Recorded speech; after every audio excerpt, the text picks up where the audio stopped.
We're going to talk about the things you should never sacrifice for anyone, no matter the circumstances. These aren't just nice to haves, they are the core of who you are. If you're constantly bending, giving in, and compromising, at what point do you lose yourself? Let's explore what you should hold on to no matter who comes into your life. Before we begin, I've just launched a brand new, completely free newsletter. Sign up with your email, and I'll send you weekly insights, tips, and exclusive content straight to your inbox. It's the perfect way to stay motivated and connected. The link is in the description. Don't miss out. 1. Your self-respect. Self-respect is the foundation of your identity. It's something you must fiercely protect. When you compromise your self-respect to keep the peace or please someone else, you hand over control of your life. People will begin testing your limits, pushing boundaries, and slowly eroding what you hold sacred bit by bit. Eventually, you'll be left questioning who you are. You might start doubting your worth, accepting disrespect, and excusing behavior you would have never tolerated before. That's the danger of giving up even a little bit of your self-respect. It rarely stops there. I remember being in a relationship where everything seemed fine at first. Then small criticisms started creeping in. You're too sensitive, you always overthink, maybe you're just not good enough for that job. At first I let it slide. I didn't want conflict. I convinced myself these were just passing comments. But over time those words got to me.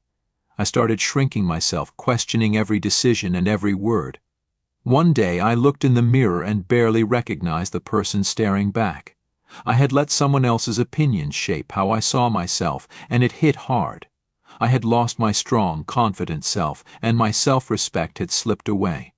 Reclaiming my self-respect was empowering, but also one of the hardest things I've ever done. Standing up for yourself after letting others take advantage of you is uncomfortable. It's painful. People may accuse you of changing, being difficult, or even selfish. But here's the truth: most people are fine with you as long as you don't make them uncomfortable. The second you set boundaries, refuse to accept disrespect, and make it clear you won't compromise on what's right, you become a threat to their comfort zone. They've enjoyed it at your expense. Self-respect doesn't mean being unkind or unwilling to compromise. It means knowing when to walk away from situations, people, or even jobs that demand you sacrifice your values. Yes, it's controversial to put yourself first like this. Society often romanticizes self-sacrifice, glorifying bending over backward to make others happy. But let's face it, if making others happy means betraying yourself, it's not selflessness, it's self-sabotage. Once I made the decision to prioritize my self-respect, everything changed. I started feeling stronger, more grounded, and more in control of my life. Sure, some relationships ended, but those were the ones holding me back. Letting go of people who didn't respect me made space for those who did. I realized that self-respect wasn't just a choice, it was a commitment to myself. A vow to protect my peace, confidence, and worth. Here's the core message: respect yourself enough to walk away from anyone who doesn't respect you. Stop justifying bad behavior or disrespect because you understand where it's coming from. Compassion is one thing. Allowing someone to treat you like a doormat is something else entirely. Stoicism teaches us about self-mastery and integrity. If you lose yourself to someone else's expectations, you're letting them control you in ways they have no right to. In the end, the people who truly matter will respect the boundaries you set and appreciate the strength it takes to stand up for yourself. Those who don't, let them go. You owe it to yourself to protect your self-respect, no matter what others think. Here's the harsh truth: once self-respect is gone, everything else, confidence, dignity, purpose, starts to crumble. So, the next time you're asked to compromise your self-respect, remember, no relationship, job, or friendship is worth sacrificing the core of who you are. Stand firm and let those who can't handle it show their true colors. 2. Your dreams. Your dreams aren't just optional goals, they are what give you purpose and meaning in life.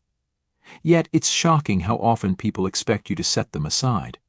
They'll say things like, "That's a great idea, but don't you think it's time to be realistic?"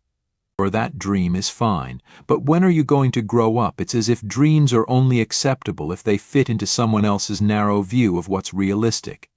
But let's be real, dreams aren't meant to fit into boxes, they're meant to break them. I remember sharing a huge dream of mine with someone. They looked at me like I had just announced I was planning to visit Mars. Their response? Wow, that's ambitious, but honestly, it wasn't encouragement, it was a polite way of saying, that's out of your league. For a moment, I almost let it get to me. I started thinking, maybe they're right. Maybe I'm being unrealistic, but here's the thing, the people who tell you to give up on your dreams aren't the ones who will live with the regret if you listen to them. That regret will sit with you, not them. Dreams aren't just wishes, they are pieces of who you are. They are your passions, your vision for the life you want. Sacrificing them for someone else's comfort or approval is like dimming your own light so it doesn't blind others. And if you do that long enough, you risk losing that spark altogether.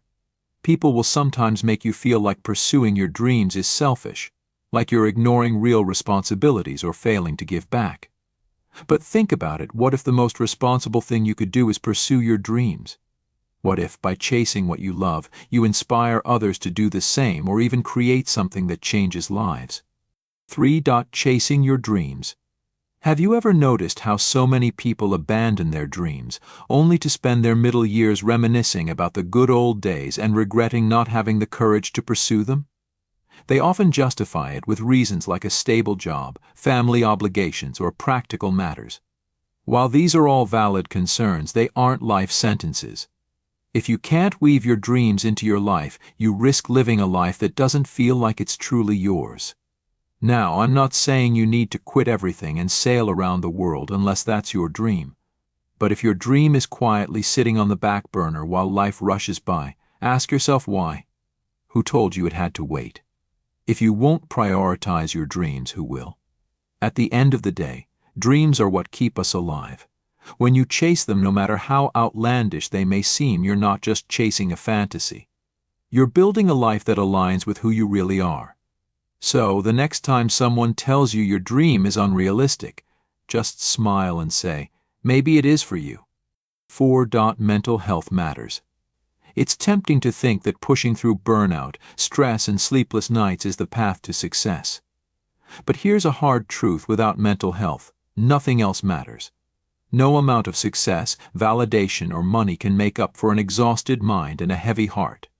I learned this the hard way. There was a time when I thought powering through everything was the answer. Too much work. Stay up late and keep going. Overwhelmed? Just keep pushing. I said yes to things that drained me, convincing myself that I could handle it all. But eventually, cracks started to show.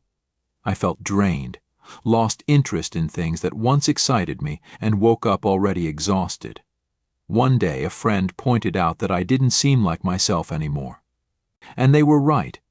I had worn myself down so much that I barely recognized who I had become. That moment was my wake-up call to take my mental health seriously. Mental health isn't something you earn by powering through. It's not something that only matters when you hit rock bottom. So many people wait until it becomes undeniable, but ignoring it only makes things worse. Think of it like ignoring the warning light in your car. It's not going to go away. Eventually, things break down. People may tell you that taking time for yourself, saying no to extra pressure, or unplugging for a day is selfish or unnecessary. But they're not living inside your mind, dealing with the consequences of pushing yourself beyond your limits. Setting mental health boundaries isn't about avoiding hard work, it's about protecting your peace, which is your most valuable asset. We live in a world that celebrates hustle and productivity, making you feel weak if you need a break. But there's nothing glamorous about waking up every day with anxiety, going to bed exhausted, and being stuck in a cycle that drains you of joy. Yes, there's a time to work hard, but there's also a time to rest. Rest is not weakness, it's essential. You wouldn't expect your phone to work without charging it, so why expect your mind to run on empty? If someone tries to make you feel guilty for prioritizing your mental health, step back and remind yourself you're not here to sacrifice your well-being for anyone else's comfort. Set boundaries. Take breaks when you need them. You don't owe anyone an explanation. The people who truly care about you will understand. And those who don't, they're not worth your energy. 5. Setting boundaries. Boundaries are not just invisible lines, they're declarations of self-respect. Yet, how often do we let them slip to keep others comfortable? Sacrificing your boundaries might keep the peace for a moment, but in the long run, it only drains you. Then came the breaking point. I agreed to do yet another favor, but the weight of everything I had taken on was crushing me. I had nothing left to give, but I kept giving anyway. That was when I realized I had a choice: either I respected my boundaries, or I lived at everyone else's mercy. Boundaries aren't restrictions, they're freedom from constant pressure, freedom to rest, and freedom to focus on what truly matters. The right people, the ones who truly value you, will respect your boundaries. But others? They'll push until you finally say enough. Setting boundaries isn't selfish, it's about protecting your energy. It's about ensuring you have the capacity to show up for yourself and the people who matter. You don't need to explain yourself to anyone. The right people will get it. The wrong ones? Let them go. Boundaries look different for everyone. Maybe it's deciding not to respond to work emails after hours. Maybe it's saying no to a friend who only contacts you when they need something. Whatever your boundaries are, they are valid and deserve respect. Expect people to test your boundaries. They'll push, guilt trip, and act like your limits are obstacles to their convenience. But here's the truth: people who don't respect your boundaries don't respect you. They only respect what you do for them. Over time, I've realized that the best relationships I have are with people who respect my boundaries. They understand that my time and energy are limited, and that's okay. They don't need constant access to me to feel valued, and they don't rely on me for their happiness. When you start setting boundaries, you'll find that the people who truly value you will respect them too. Setting boundaries takes courage and honesty. Sometimes it means disappointing others. But here's the thing: you're not here to be everything to everyone. You're here to be true to yourself, to honor your needs and well-being. The people who genuinely care about you will understand. The ones who don't, let them go. Protect your boundaries fiercely. No one else will do it for you. 6 cents. Financial independence. Financial independence isn't just about money. It's about freedom, self-respect, and living life on your own terms. It's about knowing you're not reliant on someone else's generosity or bound by their rules. Yet, too often, people unknowingly give up their financial independence.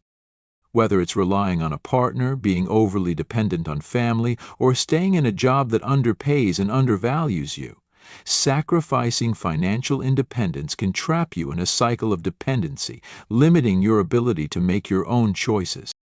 Let me share something personal. Early on, I didn't think it mattered if I didn't have full control over my finances. As long as I was comfortable, I figured I was fine. But over time, I realized how much it held me back. Decisions I should have been making on my own suddenly required someone else's approval. I wasn't fully in control. Financial independence isn't about selfishness or not wanting to rely on others. It's about freedom, the ability to make choices that align with your goals, values, and dreams without needing anyone's permission. When you control your finances, you're less likely to compromise on what matters to you. You're less likely to stay in toxic situations or make sacrifices that go against your values. Financial independence gives you the freedom to walk away from things that don't serve you without feeling trapped. Financial independence doesn't mean being wealthy.